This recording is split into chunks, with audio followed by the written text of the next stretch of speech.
We're moving down the left-hand side of your formula sheet. So it would be handy to have your formula sheet out and your unit circle. Whew, good thing you've got that tattoo scheduled.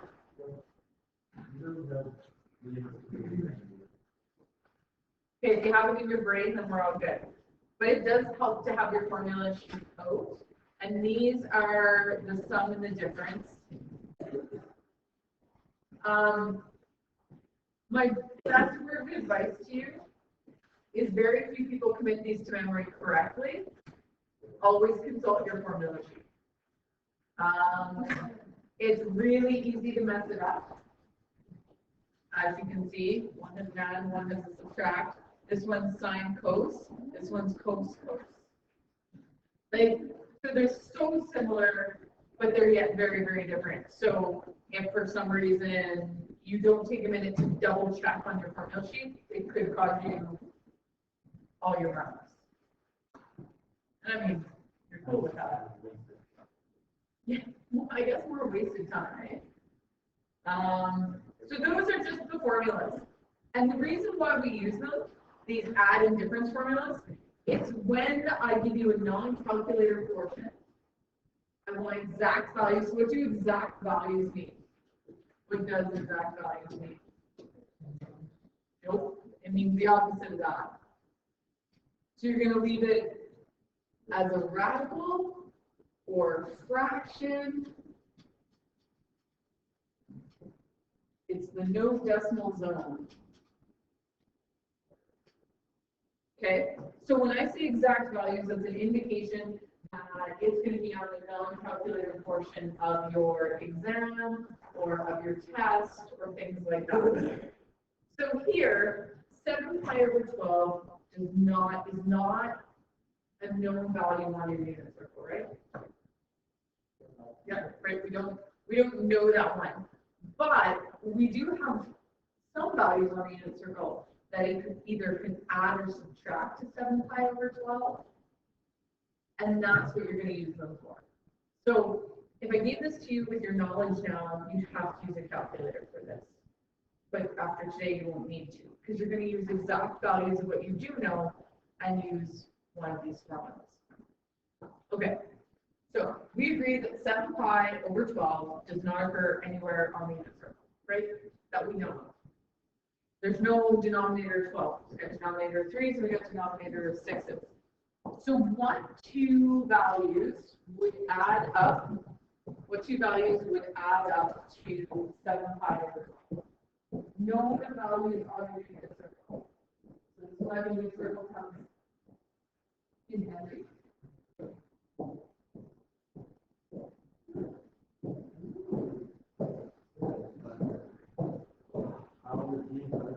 Brilliant.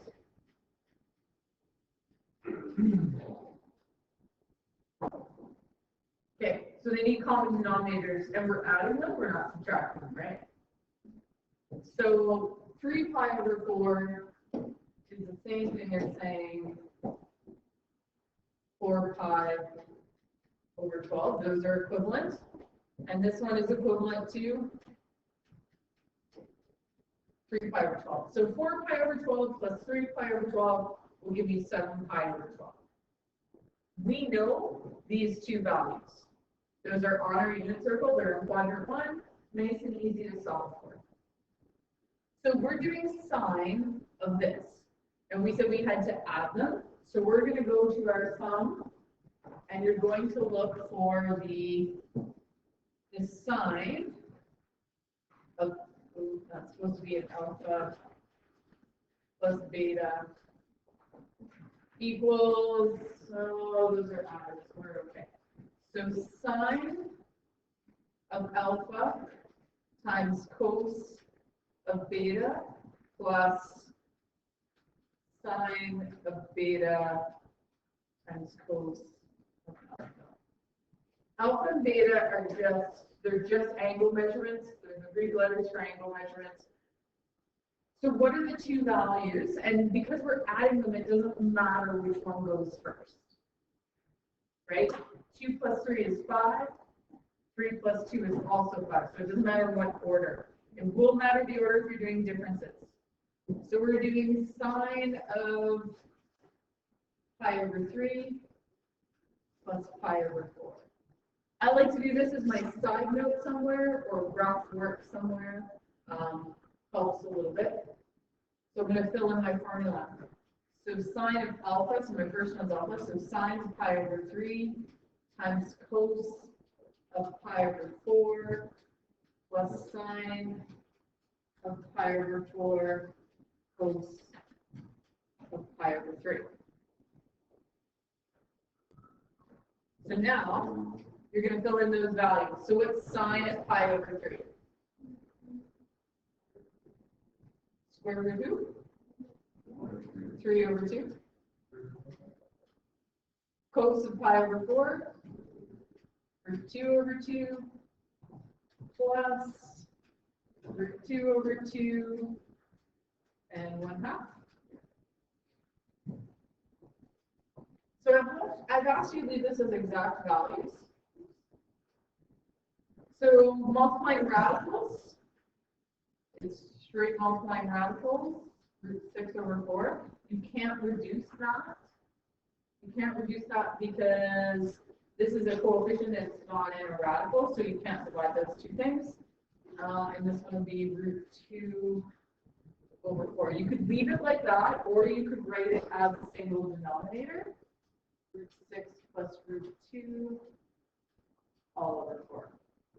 I'm okay with either of these as the answer. So when I say exact values, this would be something you can do without a calculator. You don't require a calculator, just require knowledge of your unit circle. So that's what sum and difference formulas do. Again, I don't recommend that you try to memorize them. I recommend you use your formula sheets. People screw it up all the time. I don't want to see that happen to you. Find the exact value of 195.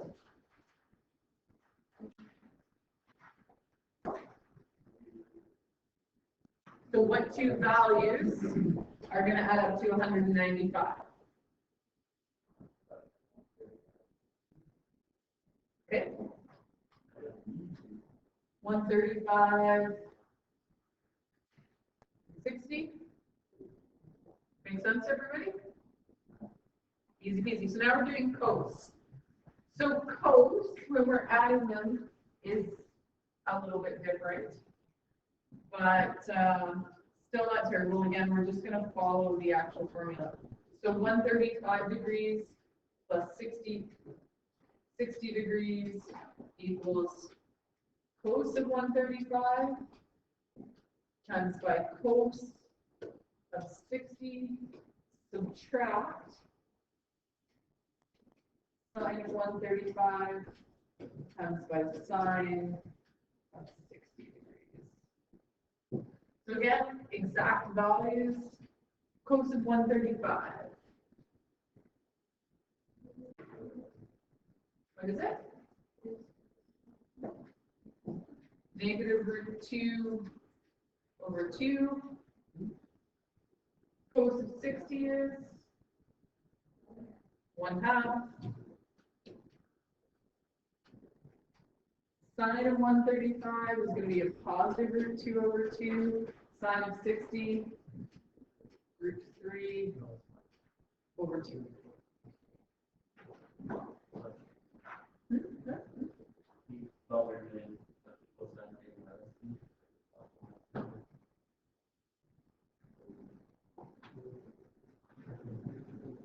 From the team. So negative root 2 over 4 minus 6 root 2 over 4. You guys are going to find that this is your answer all the time. It's going to be whether they're positive, negatives. That mostly makes sense because those are the values that we use. So negative root 2 minus root 6 all over 4.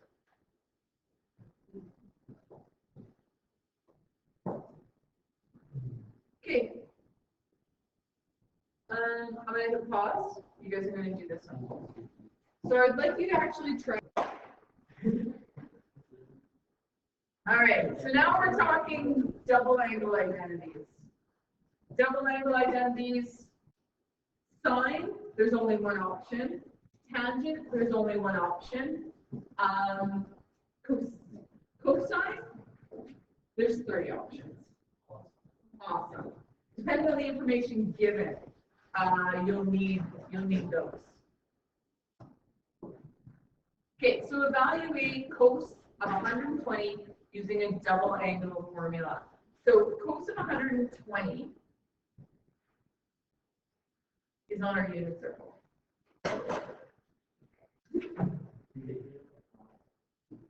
Okay. So if you look at your unit circle, what's cos at 120 degrees?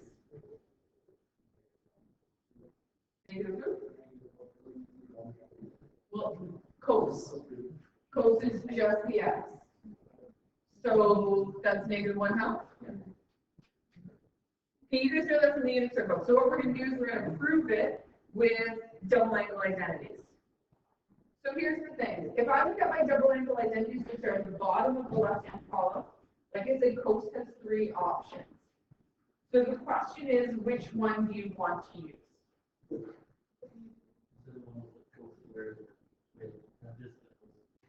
Okay. Does that make sense? So here's the thing. We have to figure out 2 times what angle equals 120? 60. Hopefully, you all know how we got that answer. So this is the value that we need to put into our formula. So when we do cos of 60 degrees, what do we get? What's cos of 60? Positive 1/2, right? Because we're in quadrant 1. So the thing with double angle identities is let's fill it in. So Carson said we're going to use the one with just the cos in it. Okay, whatever cos is. So cos of 2 times an angle is equal to 2 cos squared theta minus 1. That's the one Carson suggested we use. I like it because we actually have it. Nope, we can do 2. We can do all 3 if you want. There's only 3, but. So the angle we're putting in here is not 120. We don't want twice of 120. We want the 60 to go there. Does that make sense? Like we want 2 times some angle to give us 120. So don't screw that up. So we're going to have 2. You guys told me that cos of 60 is 1/2. So that 1/2 gets squared minus 1. So we're going to have 2 times by 1/4 minus 1. So it's 2 times by 1/4.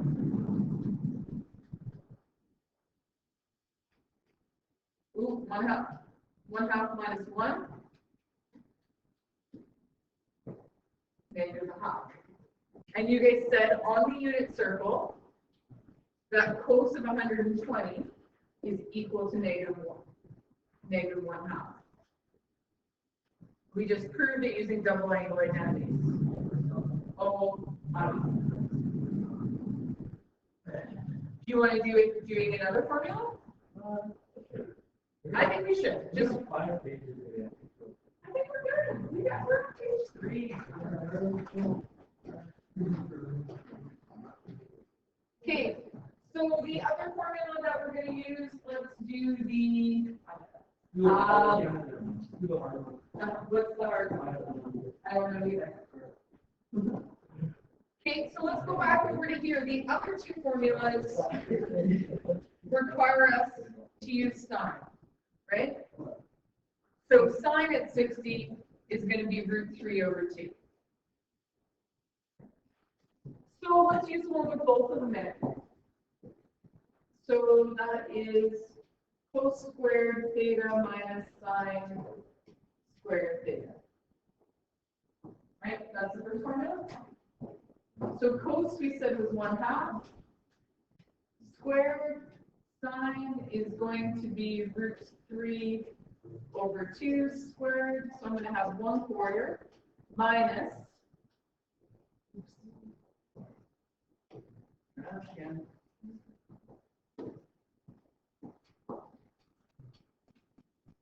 3/4. What do I get there?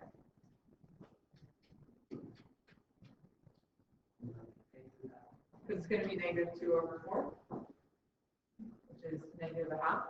So it doesn't matter which formula you use, it's based on which information you were given. Yeah. It was a half for a number.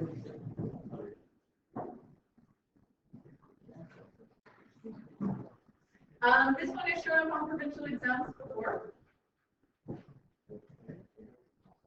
Was it last semester? It's been on them before, like ones that I've done, this question has been on it. And, well, I was the teacher in that course. I will go through it, like when you guys are writing it, I'll go through it and pick some of the harder questions and do them. It's important for me to kind of see where you guys will be struggling, like where I anticipate this would be a tricky question. It just helps me better when I'm marking it, that knowing, okay, this one I really have to pay attention to, like you guys be able to do some of the basic stuff, like you'd be able to do that one, no problem. This one might be a little bit more tricky. But it has showed up on exams before.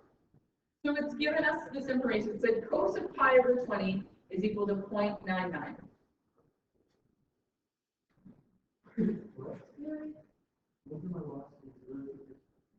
No, that's not what you're doing.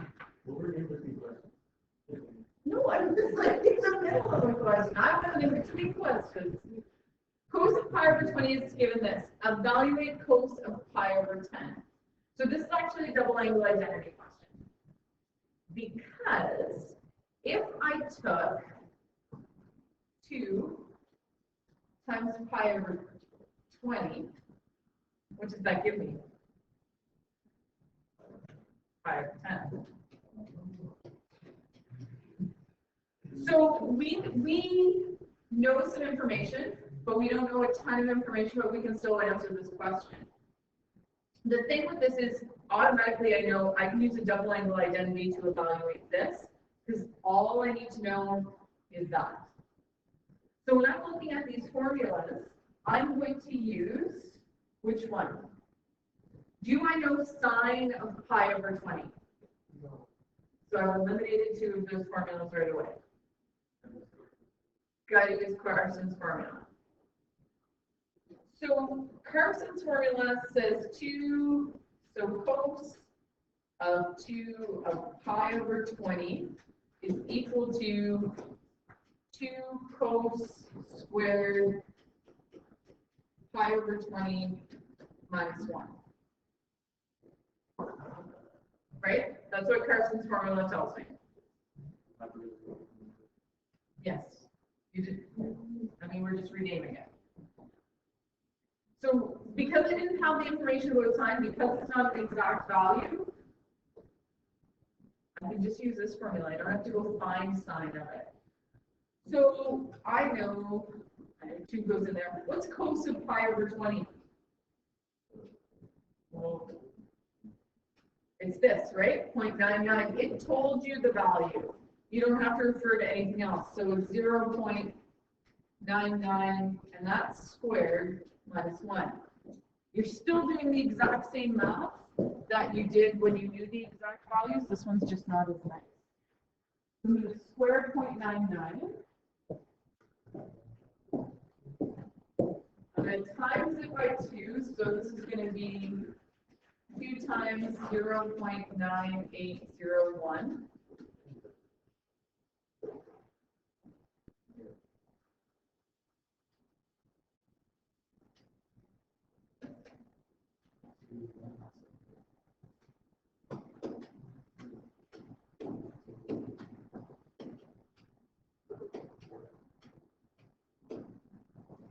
So cos of pi/10 is equal to 0.9602. This has been a question that's shown up on a provincial exam before.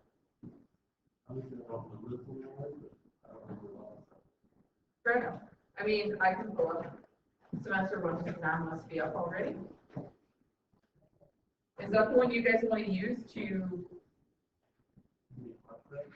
give you flashbacks, or do you want me to pick a different year? Let's pick a different year. Just because you guys have seen that one, and it... Okay, we'll pick last year's. Okay. So we're going to simplify each expression, right, as a single trigonometric function. So when I'm looking at this, what sum or difference identity does that belong to? Look at the formula sheet.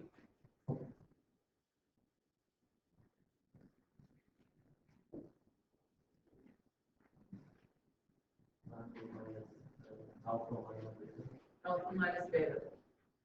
So this is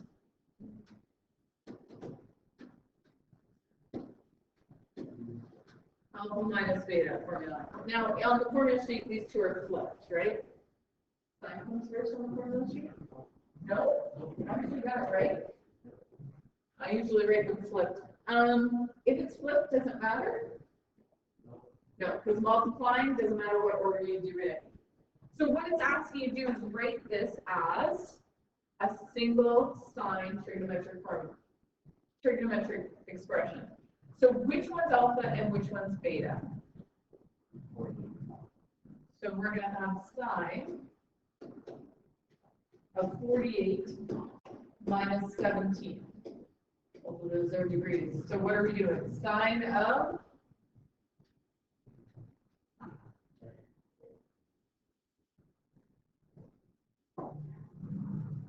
that's what that question is asking you to do. Not super hard. Not super hard, but if I gave you this on exam and we hadn't gone over it, you might have cried. And that would be a one mark question. Look at this one.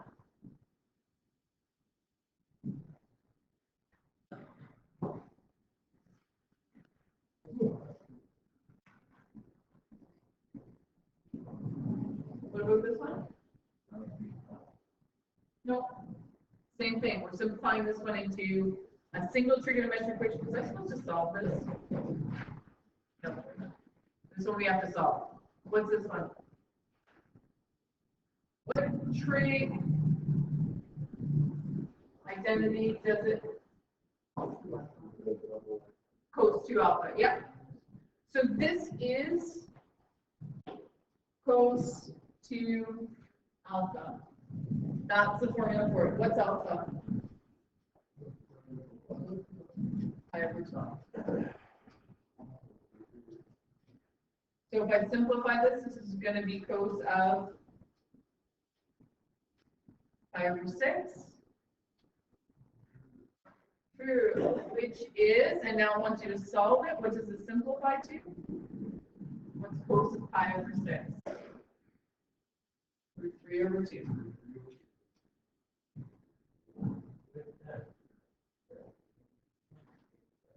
This is a double angle identity. Do you have a formula sheet? That formula. That one.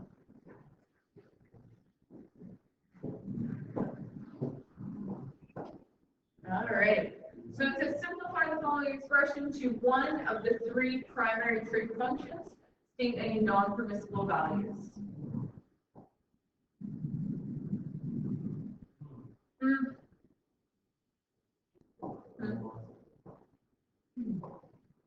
Awesome. We lost already. That's not a good sign. Okay, so all you're going to start doing right away, you're going to start subbing in things for your double angle identities. Right?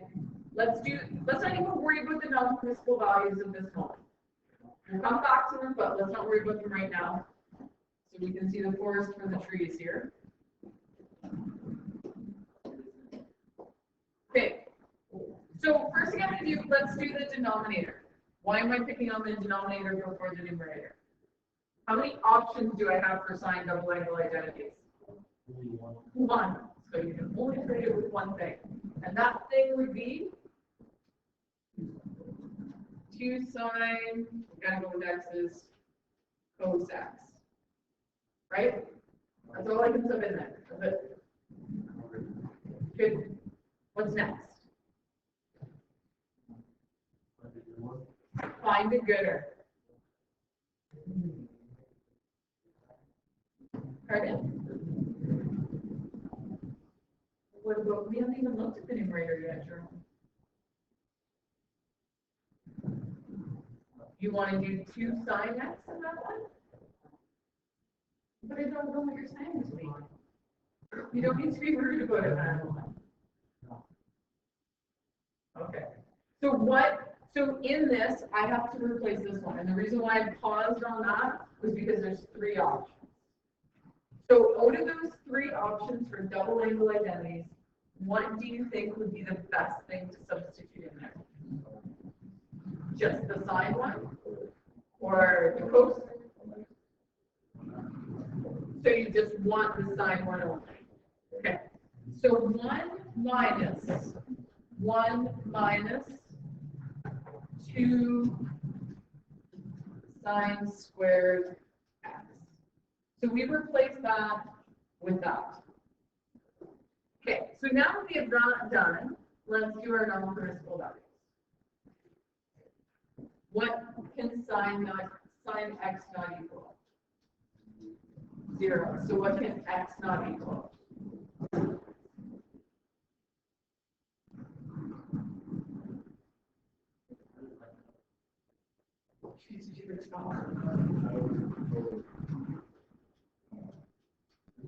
Right? It's where y is 0. Okay, but now we got to do cos. We got to do cos because cos is also there as well.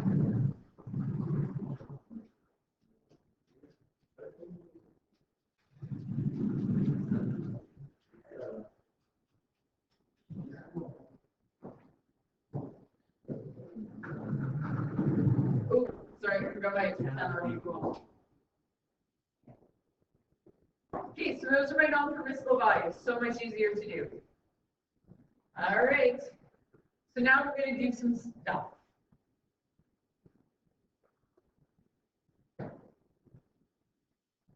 I'm going to distribute that negative through. So I'm going to have 1 minus 1 plus 2 sine squared x over 2 sine x cos x. What happens? What cancels out? The ones that are definitely gone. 1 minus 1 is nothing. I'm going to expand this for a minute. This might be easier for you to see.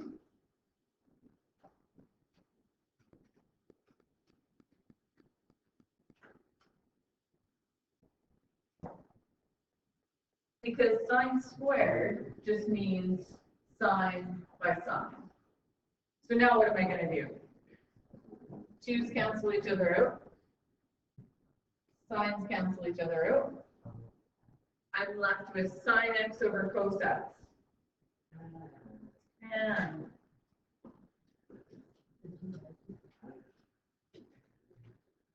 that's your simplified answer. So that's what identities do, is we spend a lot of time replacing things to simplify it to make it easier to use.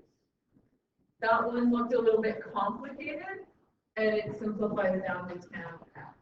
That's going to be a lot easier.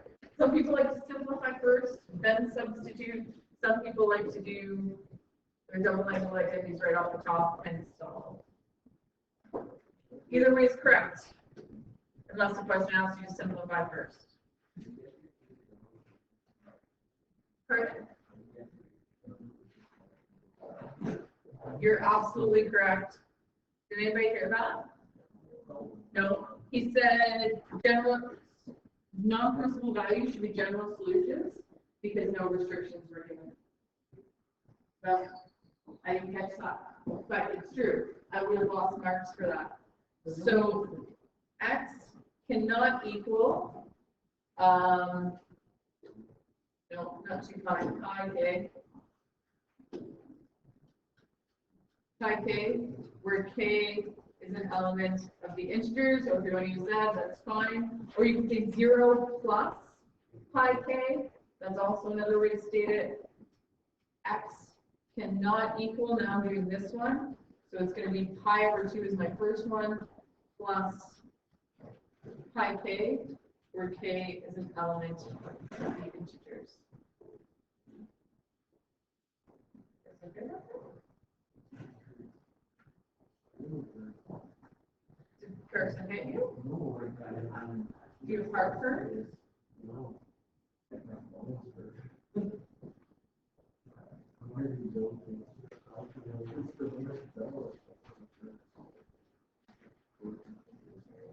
Okay, so these restrictions are very specific. It says alpha is in what quadrant? That tells you what quadrant. Because cos can be negative in quadrant 2 and quadrant 3. So this is telling me we are in quadrant.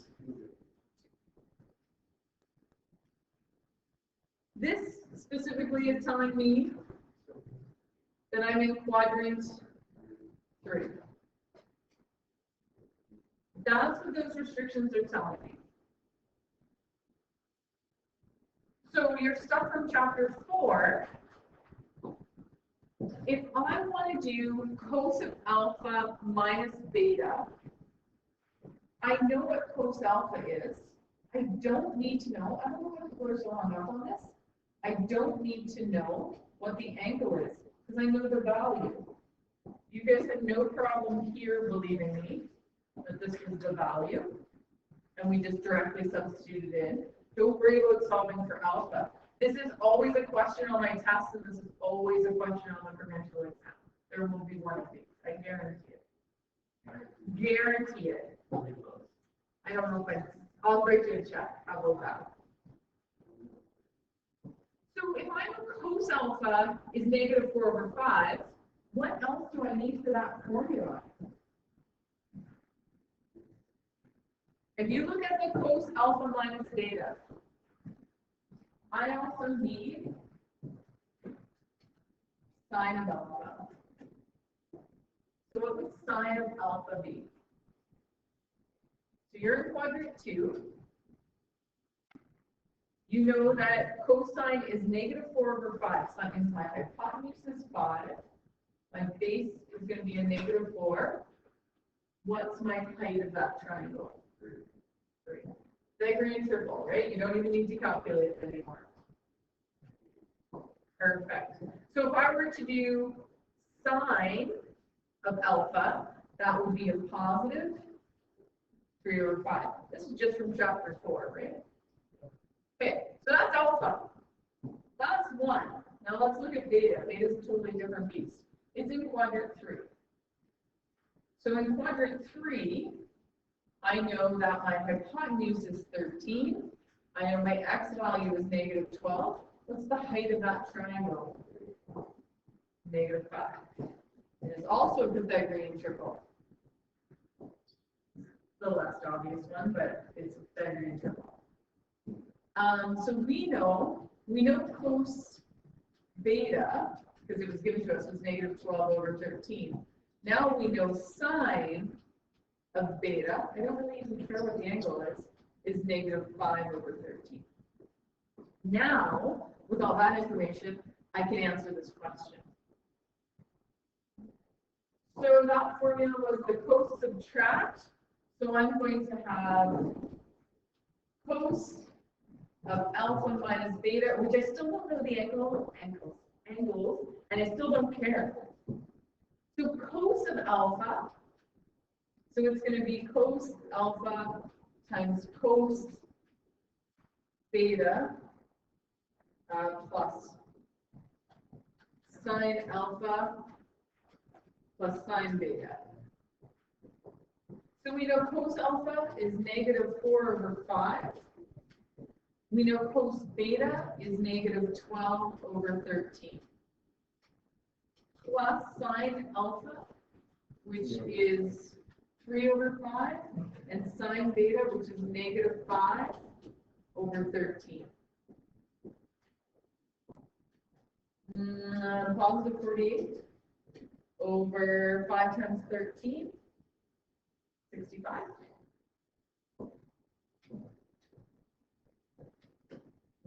plus a negative 15 over 65. So this is going to simplify to 33 over 65. And again, I didn't need anything to do with the angles. I don't need to solve for the angles. Easy. This screws everybody up though, because they're so concerned. They're putting negative 4/5 in for an angle measurement, and that's not true. Because sine alpha is equal to 3 over 5. The angle isn't 3 over 5. And that's something that students continually struggle with. I'm not sure why. Did you need that? Yeah. You have notes? I'm not going to look at them. Yes, I see your prom tickets. I see your cross that you're supposed to decorate for your trip that's coming up in 2 weeks. Actually, you're not the 24th. Disney trip leaves this week sometime. Band is Disney. Basketball is basketball anytime soon? You're done. They're done. Aren't you have to selected to play? No, Yeah. There's no class.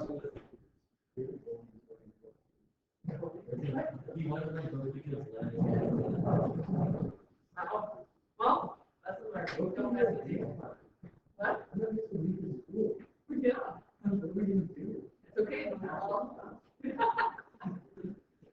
All right. I mean, yes, we'll cancel the class. Sorry. So the restriction here is quadrant 4. The restriction here is also quadrant 4. That doesn't mean they're the same angles. It just means that the terminal arc ends somewhere in quadrant 4. It's the exact same thing, but now you're doing cos alpha plus beta. So if we do this, we know that this is going to be negative 3. We know the hypotenuse is 5. What's the base of the triangle? Positive 4, because they're in quadrant 4. So we know that cos of alpha is equal to a positive 4 over 5. And then if we go to this one, cos of beta is still in quadrant 4. 40's here, 41's here. What's that one?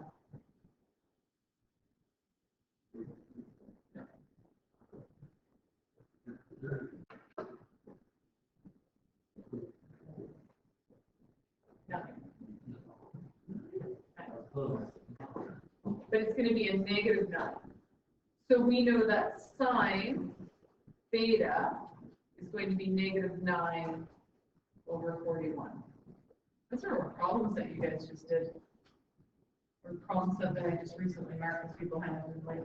So we're going to do cos alpha plus beta. I'm just being passive aggressive today. Did you notice that? How am I supposed to be passive aggressive if you're not going to listen to me? So cos alpha is 4/5. And that's times by cos beta, which is positive 40 over 41, minus sine alpha, so that's negative 3 over 5, and sine beta, which is negative 9 over 41.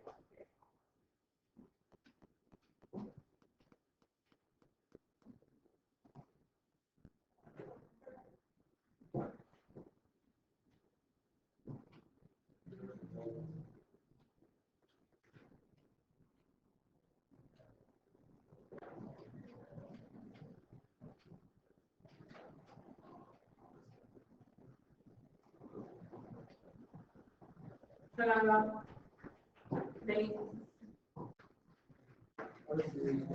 Sure. Pythagorean theorem. So, no, it's okay. So 40 squared plus b squared equals 41 squared. Yeah. So when it's corrected, I got 81, did the square root in my head, got the -9 that I needed.